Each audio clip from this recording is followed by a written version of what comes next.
Hello and welcome to our channel. For today's video, I'm going to teach you how to turn off comments on Instagram posts.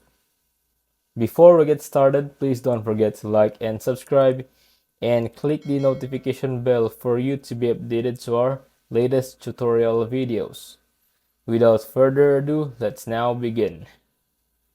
While allowing followers to comment on your Instagram posts can be a positive experience, there may be occasions in which you want to share something but don't want feedback.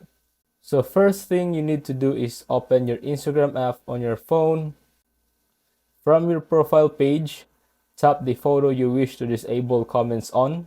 Tap the three dots on the upper right hand corner of the photo to reveal a list of options. Tap Turn off commenting. Comments will then be disabled and can be re-enabled at any time by tapping at the three dots. Then tapping Turn on commenting. If you find this video helpful, leave a thumbs up, share it to your friends, and hit the subscribe button. Thanks for watching, and I'll see you soon in the next video.